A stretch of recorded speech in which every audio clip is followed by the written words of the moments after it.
Mm,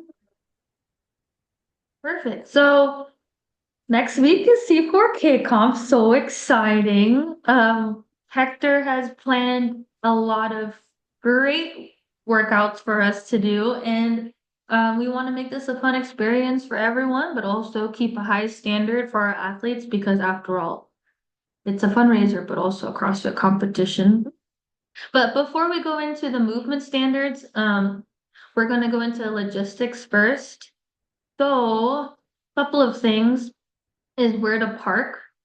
So this is our parking map right here. It's a little messy, but Kako's right here. You guys, all you have to worry about is that you get the closest spot for parking. So just come find a spot. There are going to be signs at PSK right here where we can't park, but you'll see them and you'll know not to park there. But you get first dibs on that. We also get to use the indoor bathrooms for volunteers. There's two bathrooms, so that's all for us.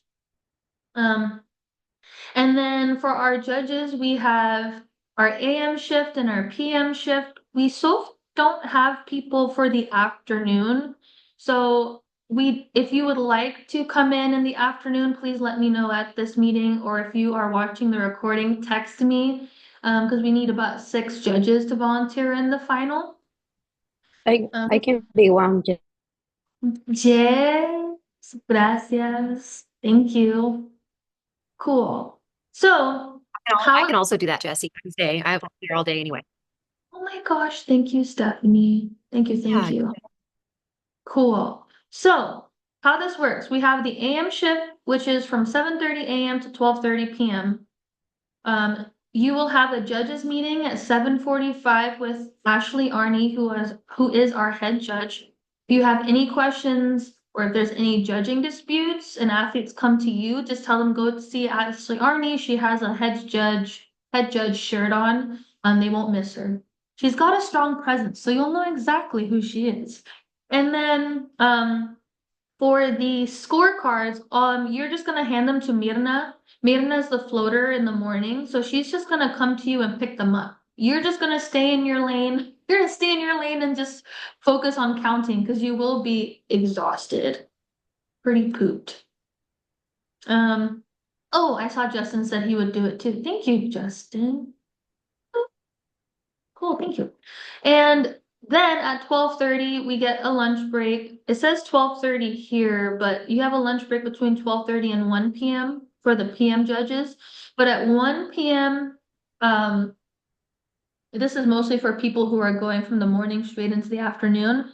In the at PM, which is for event 3, sorry, my brain's all over the place. You will meet with Ashley Arney at 1 o'clock. This is just to make sure that everybody is for sure on the same page here.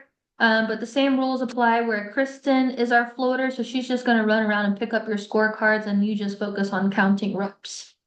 Um, my rule of thumb is sometimes people give grace periods, but if you really have to question whether or not somebody is doing a complete rep, just say no really loud. Just say no rep and communicate with your athletes before the event starts. It's like, hey, if you don't do a rep correctly, I will tell you no rep and I'll tell you what to fix. But the less words, the better because they're not going to be listening to you. They're going to have really high adrenaline. So if, for example, their heels aren't going above their hips, say no rep, heels higher. If they're not going low enough, say no rep, get lower, or no rep, fully extend. So it's really just 2 words. That's all you need to say so that it registers in their brain what they need to fix and be really, really assertive about it and clear. But don't be afraid to say no. This is a great experience for us people pleasers to know how to say no, you know? If there is anything that Ashley feels like is, people are giving a little bit too much grace, she will tell you, like, hey, you need to say no rep, he's not going low enough, or she's not going low enough. And whatever she says goes. Just be like, sorry, I just was told you gotta get lower. um, but that's pretty much it with the expectations on how to say no and when to say no and how to correct athletes. And then does anybody have any questions in terms of that? Okay, cool. So this is the layout of the day. You all have it. The event is set to end at around 4:45 or so, with the award ceremony. And that's it. So let's go ahead and move on to the movement standards here, and I'll take this, I'll step out and Hector will take over. Okay. Can everyone hear me? Sweet. So, yeah, you guys can see on your screens there, but workout one is for time. Everyone's going to start start the workout off with a calorie row. It's pretty standard across the board, RX intermediate scale, 30 for the men, 25 for the ladies. The second movement is 30 sandbag cleans for RX, 100 pounds for the men, 60 pounds for the ladies. Intermediate, 70-50. Scaled is 50-25. Next movement we move on to is 60 toes to bar for RX, 40 toes to bar for intermediate, and 60 heels over hips for scaled. The next movement is 30 sandbag bear hug squats. RX is the same weight, intermediate is the same weight, and scaled is the same weight. And then we're finishing each round, or it's finishing the workout out with the same amount of calories that we started the workout out with. So it's a 10-minute time cap. And I guess here we go over each movement, correct? Okay, so the rower, event one. Oh, sorry. Tiebreaker is the time that athletes take to complete the sandbag clean. So it's something that you guys will have to just make sure you keep an eye out for. Once they finish the 30th sandbag clean, you'll have to note their time that they're at on their sheet once they're done with the sandbag clean. So it's right there. Perfect.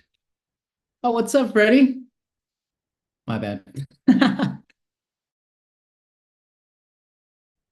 Okay, so for the calorie row, when athletes start, they're going to be standing behind a line, and I believe we'll have those lines taped up, right, Jesse? Okay. On the count of 3, 2, 1, go. Athletes can go to their seats. This is a split as needed workout, so athletes can switch on and off as they need. The workout can be completed by one athlete, if you guys choose to do so. So one athlete's going to be working at a time, the other's going to be resting. Judges will make sure that the rower is on before the workout starts. But on the second row, the athletes will be responsible for making sure the rower's on and resetted at 0 by themselves. The biggest ask I would say is just to make sure that they reach or they stay on their seat until the calories are met before they can stand up. And I don't think that we decided on a penalty, but if they do get up off their seat before they meet their calories, we add a calorie. What do you guys think? I think we'll just tell them to go back on the seat and then Go back on. Okay. go back on there and wait a Okay. second. Okay. We should yeah, maybe write that down. So did you want to, can we just say let's add a calorie if they jump before? Or do we need to make it that? I would say so. Add a calorie. Like if I pulled and then I got off at 29 calories, but it rolled over to 30, I would say get back on and row to 31. Mhm. I agree with that. Any disputes? Sweet. Okay. Sandbag clean. The sandbag is going to start from the ground, and just as we would for like any clean, the sandbag is going to start from the ground and move to the top of the shoulders. So it can end on any shoulder. Athletes can do all right, all left. They can alternate left and right if they choose. But to finish each movement, the athlete needs to have the sandbag stacked on top of the shoulders with shoulder, hips, knees, and ankles in one straight line. We chose to have one hand off of the sandbag just to show control. And we decided that it doesn't have to be fully extended. It can just be out in front, just clear out of the way to show the judge that they have the sandbag under control before they set it back down. So sandbag cleans, I had a few questions on touch and go and dead stop. It doesn't really matter. I say they can touch and go if they can, or they can dead stop to pace it out. But as long as the sandbag starts on the ground, finishes on the shoulder, and they can show full lockout and control, that really matters. Clear on that? Are we good to move on? I've not Okay. done a single arm sandbag clean. I've only done double. So I guess I would need a demonstration of that movement. Yeah, we can shoot, I don't have a sandbag with me here. It's mostly the sandbag clean will be with two hands, but when it's on the Yeah. shoulder, one Mhm. hand needs to leave it. So Okay. they can bring it up Yeah. with two hands, Okay. but Yeah. one, yeah, Okay. Very good. Thank you. Yeah. yes. Yeah, I And can I'll make find sure it to here. attach the video that's on Instagram too, in case that's helpful when I send this recap Oh, yeah. email.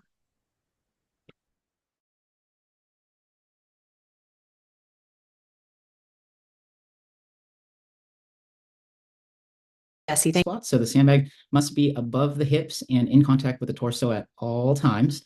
It must be below the chin. Okay, so it can be resting on it can be attached to their chest, it can be attached to their belly, but it has to be between the chins and the hips.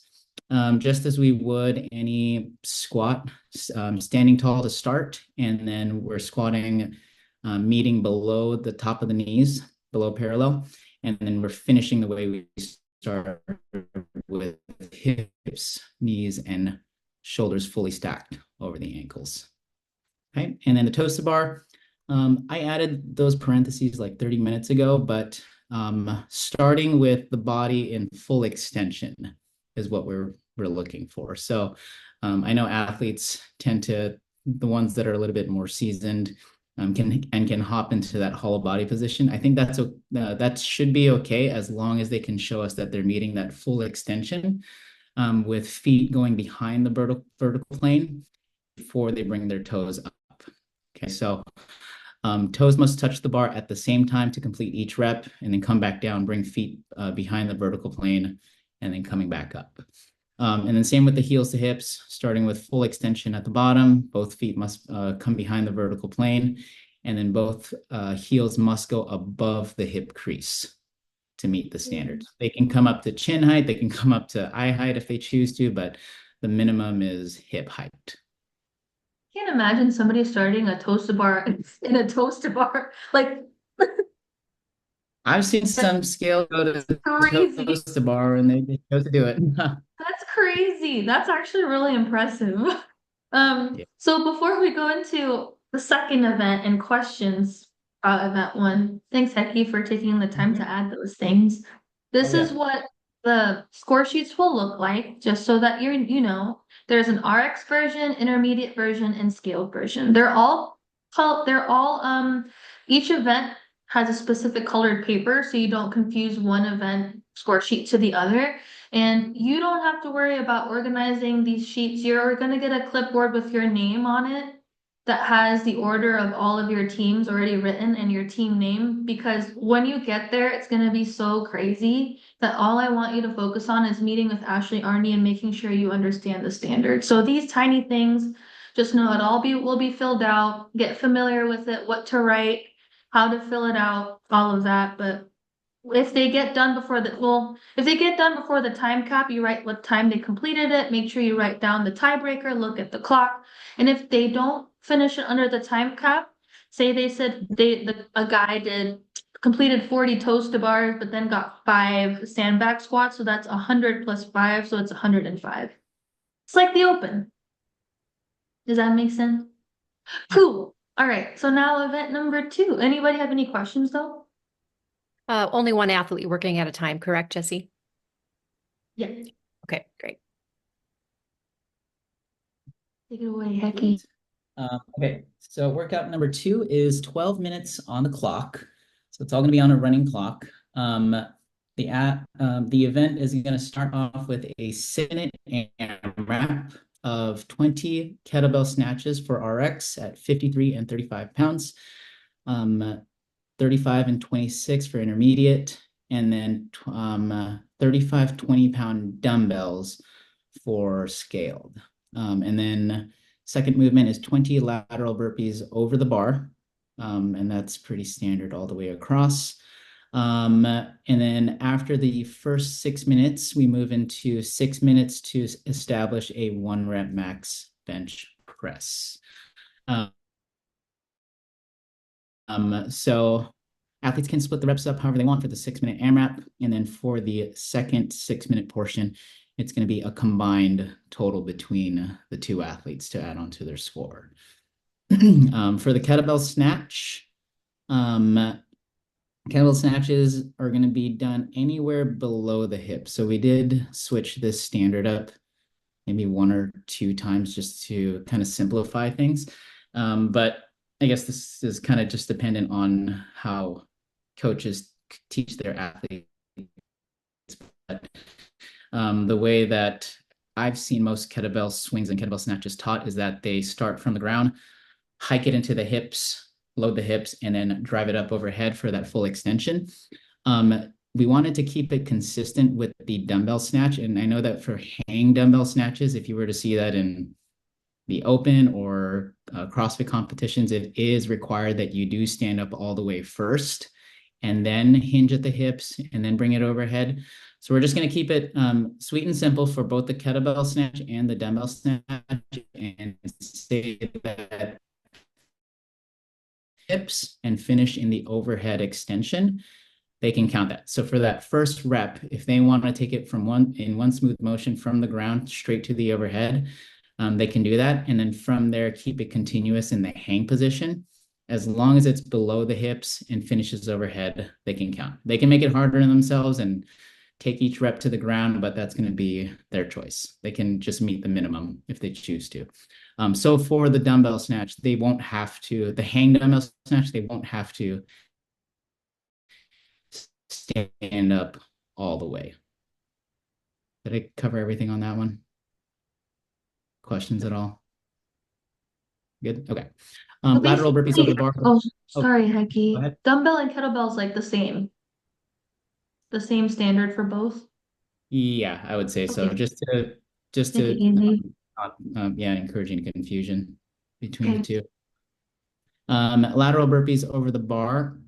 Standard burpee, chest and thighs touch the ground, and then both feet must be in the air at some point to land on the other side. So before the workout starts, athletes will be asked to load their bars so that there is a standard height for the bar. They are free to load on their first weight for the bench press if they choose. However, they are going to be required to pick their barbell up off the ground after that first 6 minute AMRAP to put on top of the rack. So if athlete decides to put on 275 pounds, they can pick that up and put it on the rack, or they can just throw on some tens and then load.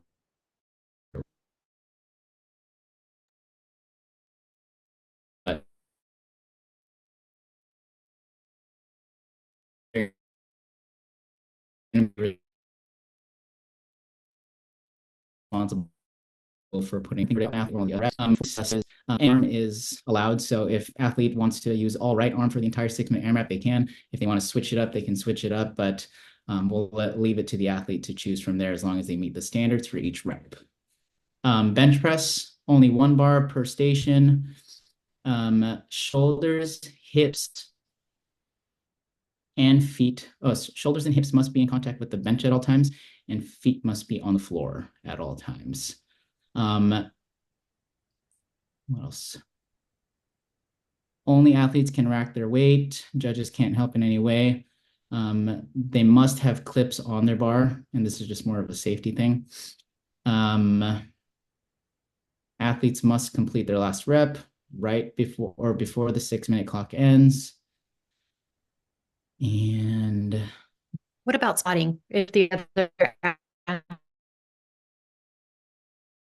wants to, I'm okay with we'll allow them to unrack for them. So pull the bar off the rack until they've shown control over the shoulders, and then they can begin their rep down to the chest and then press the full lockout. Once they lock it out and judge gives the cue that it's a good rep, athlete 2 or resting athlete can help rack the bar into the rack. okay. I've seen it many times where athletes or some comps don't allow that, and an athlete locked it out and they tried to rack. And even though they met the standards of completing the bench press, they got no rep for that. Okay. Yeah, but just I would say for safety, after the judge calls a good rep, then the resting athlete can grab the barbell and help them rack into the rack. Great. Justin, what's the standard for the kettlebell snatch for overhead? I've seen some wild variations in overhead positions for those. Is it just below elbow locked out with kettlebell on back of wrist? Oh yeah, sorry. So the kettlebell will finish on the back of the wrist. And as with any overhead position, we want to make sure that the shoulders and elbows are fully locked out with hips, shoulders, knees, and ankles all in one line. Can the athletes split the reps on the unwrap, or they have to finish Yes, a round? they can split it up however they want. So if Okay. just you and I were partners, you could do all 20 dumbbell snatches and 19 burpees while I do one, Okay. and you can switch it up from there. I don't like this way to work out, but like yeah, this. I got it. Thank you. Yeah. Justin, did that answer your question? Sweet. Yay. Sweet. What else? What else? Questions at all? I think I covered everything on that. I think you did. It's really important that when the athletes do complete their bench press, that you say good, be very clear, like earlier with when we talked about the no rep being clear, that it was a good rep. So be assertive with that. And just remind them that they have to tell you the load before they lift it. So as Yes. soon as they have weight on there, say how much weight is on there if they did not tell you.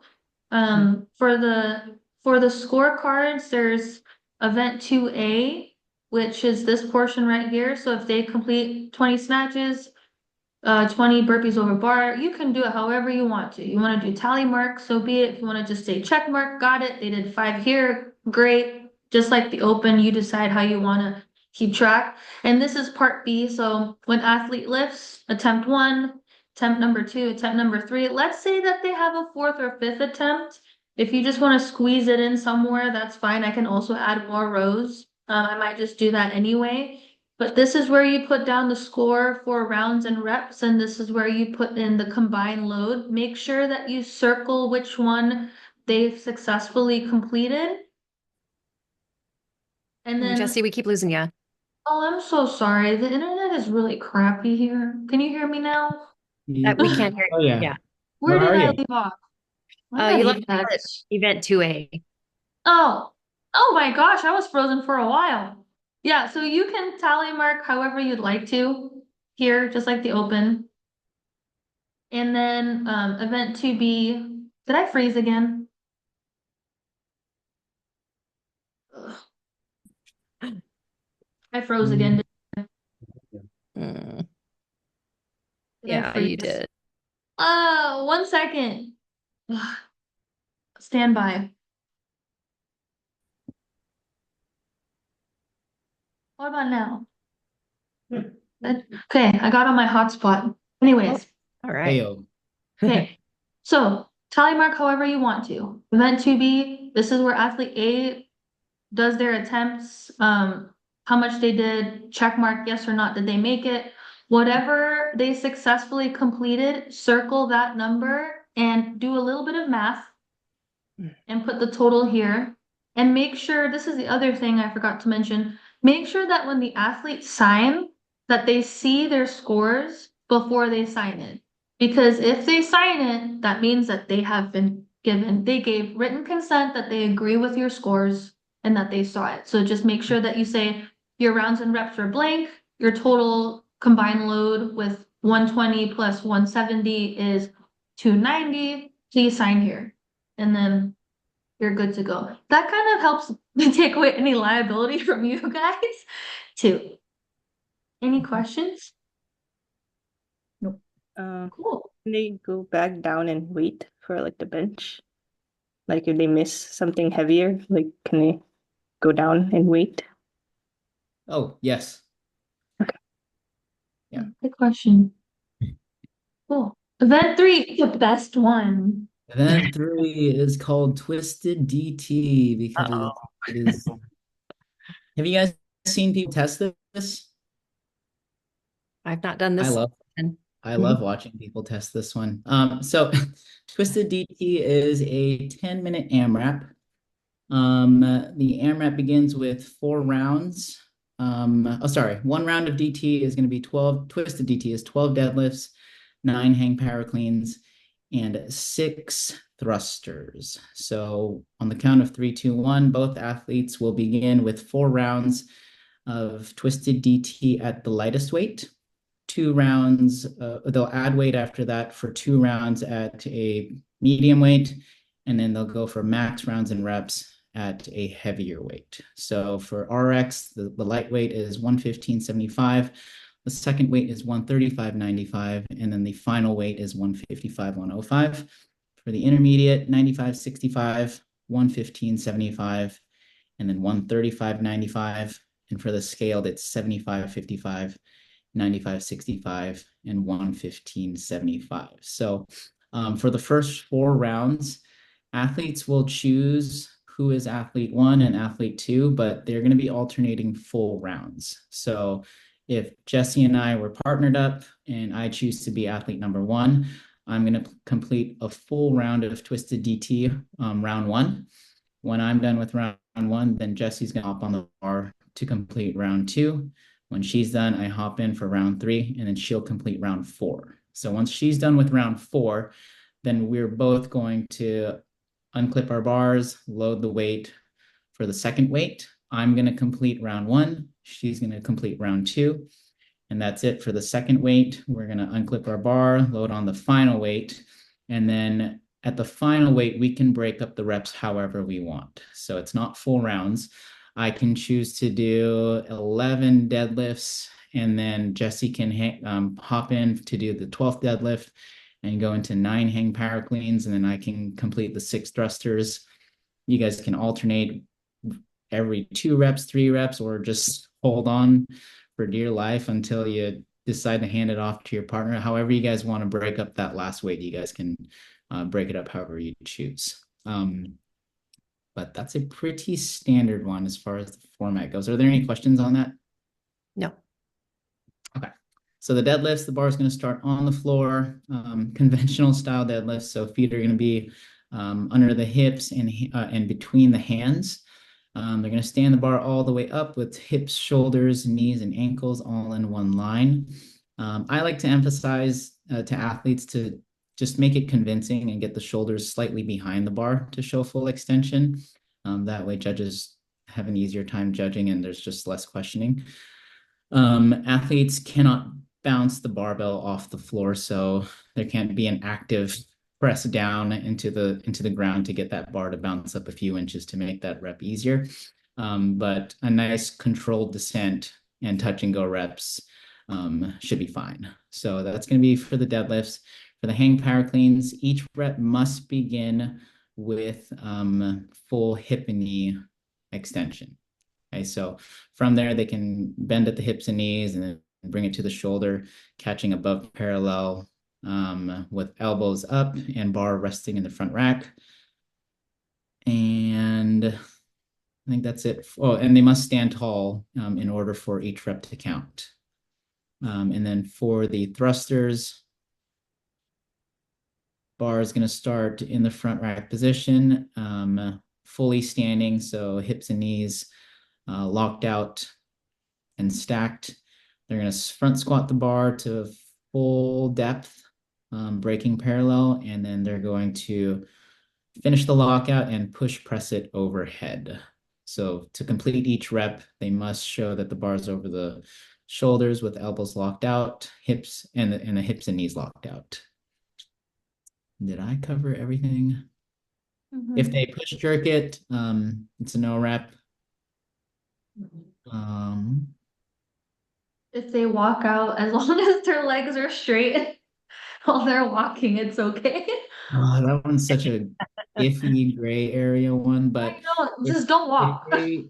if they shuffle their feet, I say as long as that bar continues to move up and their body isn't descending, I would count it as a rep as long as it's safe. And they're not going into other stations. I know. Let's pray that doesn't happen. I know. Any questions? Yeah, questions at all? Okay, cool. So this is the scorecards for event number 3. I'm not freezing, right? No. Okay, perfect. Good. So it's 4 rounds of twisted DT is the first row right here. They complete a round, check mark. Partner number 2 completes, check mark, check mark, check mark. Then they add the weight, and then partner 1 does the first round of that weight, and then partner 2 does the second round. And make sure you write down the tiebreaker time, which is when they complete the 6th round. And then for this, I don't know how people are gonna do. You never know what kind of athletes are out there, so potentially they might get 4 rounds. We'll see. But you can tally mark however you'd like to. This is showing a complete round, complete round, complete round.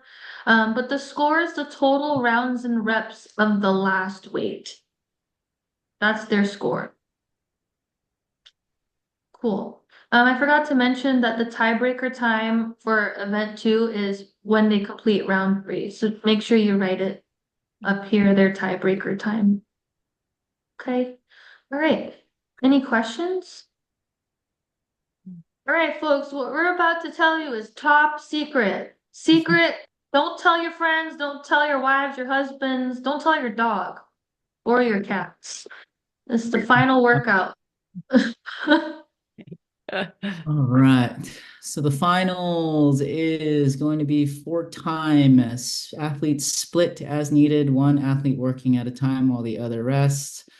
The workout is going to start off with 30 box jump overs for RX. It's 30-inch box and 24-inch box. Intermediate is 24-20 and scaled is 20 inches all the way. They're going to move on to the next movement, 30 single arm dumbbell overhead squats, 50 and 35-pound dumbbell for RX, 35-20 for intermediate, and 35-20. Oh, wait. Single arm all the way, right? You're muted. Sorry. Scaled is front squats and then intermediate. Sorry, my bad. Yeah. So That's okay. dumbbell front squats for scaled, Single 35. arm. Okay. Yeah, single arm. My bad. Okay. Single arm dumbbell overhead squats for RX and intermediate, and single arm dumbbell front squats for scaled, 35-20. After the round of 30, then athletes are going to move on to 30 bar muscle ups for RX, 10 bar muscle ups for RX, 10 chest to bar pull-ups for intermediate, and 10 chin over the bar pull-ups for scaled. So these can be kipping for the chest to bar, and the chin over the bar, they can be butterfly if they choose to. The second round of it is basically 3 rounds of this, and we're going to be in a descending rep scheme with the box jump overs and dumbbell overhead squats and front squats. So the second round is 20 each, but we're finishing with 10 bar muscle ups, chest to bars, and pull-ups. And then the last round is 10 each, and finishing the workout with 10 bar muscle ups, 10 chest to bar, and 10 pull-ups. Can you add the single arm before the overhead squats? Because it gets confusing with the DV. You can think double or dumbbell. Oh, yeah. And like the front squat has it, why the overhead doesn't? No, it's the others. Yeah. Yeah, there you go. Single arm. Yep. Single arm. Perfect. Sweet. All right, so for the box jump overs, athletes must jump with both feet simultaneously from the ground to the top of the box. Step ups are not allowed for RX or intermediate, but for scaled, they will be. The athlete may face the box or jump laterally. So shoot, they can jump backwards if they want, but I wouldn't recommend it. There is no requirement for full extension at the top of the box, so if they want to stay low and closer to the ground, they can do that. And then athletes must land on the opposite side of the box in order for the rep to count. Questions on the box jump over? No. If they decide to step down, that's okay too. But they must jump onto the box. For the step overs, athletes must begin standing on the ground facing the box. They'll have to step onto the box with both feet making contact on top of the box before stepping down to the other side. Just like the jump over, full extension isn't required, and the athlete may face the box or step laterally and must have both feet touching the ground on the opposite side of the box to count. For the single arm dumbbell overhead squat, we'll just keep it to CrossFit Open standards here, even though I'm not really in full favor of them. But as long as the object is over their head and they meet the required depth, the rep counts. So I'm going based off CrossFit Open standards, and they don't require full elbow lockout. If the athlete has it, obviously that is the safer approach. But as long as that dumbbell is overhead and they meet the required depth, standing tall to start, hips below the top of the knees, and then standing tall to finish, the rep will count. And they can choose any arm to perform it with. They can do all right arm, all left arm, switch every 5, switch every 3. As long as the dumbbell's overhead and they squat and stand, the rep will count. Questions on the overhead squat? Nope. Good, okay. Single arm dumbbell front squat. The dumbbell will be in the front rack position on either side, left or right. One head of the dumbbell will rest on the shoulders, and the dumbbell may be held vertically or horizontally. Do you want me to just change that? Sorry, that sounds confusing. So just one head has to be resting on the shoulder? Yes. Okay, sorry, one head. Horizontally, right? Yeah, like this. Yeah. So not stacked like this. Yeah, If no. any of you have seen that. Standard squat, athlete must pass below parallel with hip crease below the top of the knee and finishing each rep to full hip and knee extension with shoulders, hips, and knees all in one line. And for both the overhead squat and the front squat, the non-working arm must be away from the body. So they can't be taking their other hand and placing it on their quad and pushing off of it to help them stand up from the bottom. Okay, and then for the muscle ups, athlete must start in the full hang position, shoulders, knees, hips, and fully extended. And then just like the toes to bar, the feet must come behind the vertical plane. Athlete must transition over the bar, bringing the chest over the bar and reach full lockout at the top with shoulders stacked over the elbows and pull-up bar. Kipping is allowed, but the feet may not. Everybody will kip, Huh? right? Oh, yeah. Everyone's kipping anyway. I mean, I can name one. I'm just kidding. Phil. Questions on the bar muscle up at all? I feel like I rushed through that one. Sorry, I deleted, I confused Oh, you. you're good. I had a quick question. I put it in Yeah. the chat, but Oh, will sorry. they be able to jump into the rep as long as their feet are behind the vertical plane? Mhm. Jump Like, to- you know how people kind of get like a little Oh, jump yeah. from A okay. little hollow. Yeah. Yeah, they can do a hollow as long as they pull themselves into that arch position to show that full extension and get their feet behind the vertical plane. Cool. Yeah.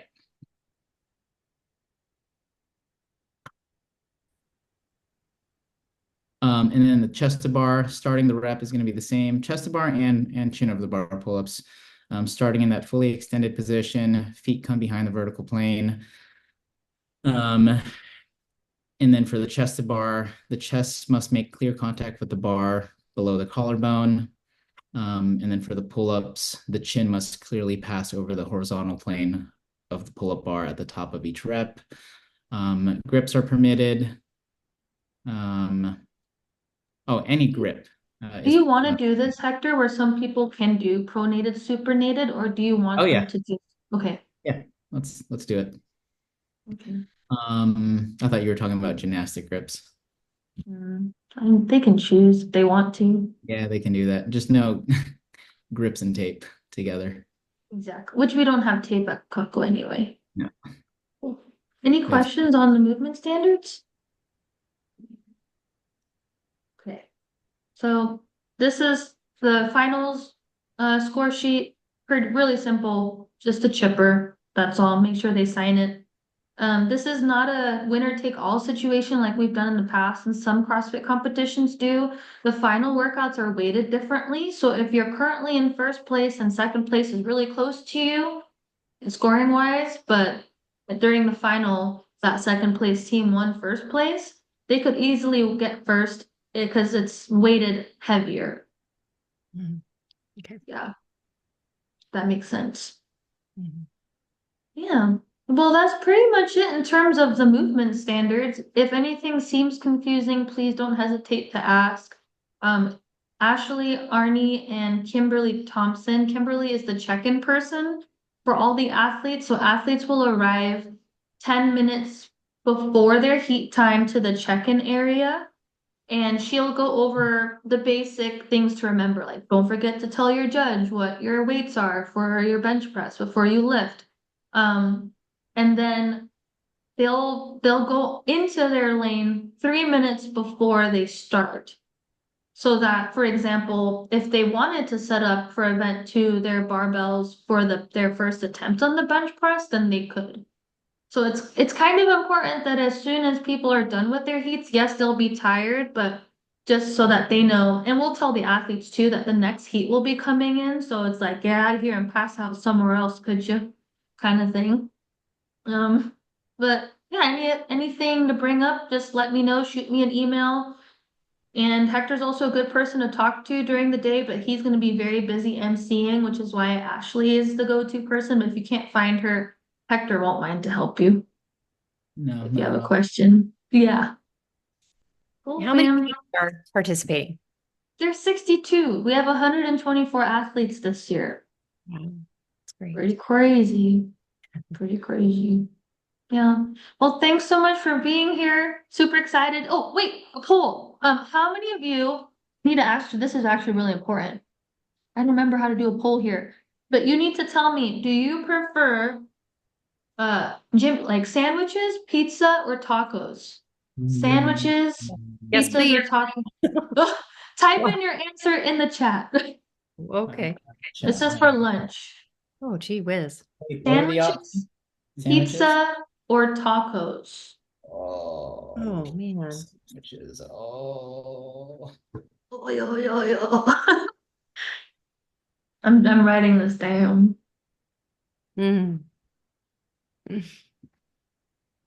I'm also asking the other volunteers to choose, so it's not just you guys. It's pizza or tacos for me. Wow, pizza's winning so Okay. far. Looks like pizza it is. Calories. I know, we're gonna need it, aren't we? Oh, yeah. We'll have some. Fortunately, the volunteer room has a door, so we'll keep it closed because nobody wants to work out with pizza smelling around. No kidding. No kidding. True. It's gross. Okay. Thanks for voting. Thanks for being here. I'll send a recap email and we'll see you all next Saturday. Okay. I'll be on the noon conference, right? Yes. Also. Okay. Yes. Okay. Oh, yes. Yes. Thank you. All right, cool. Goodbye. Everyone. Bye, Jesse. Bye, Hector. Bye. Thanks. Jesse, have a great day. Thank you, Hector. Appreciate you for being Oh, here. yeah, of course. Goodbye. Bye.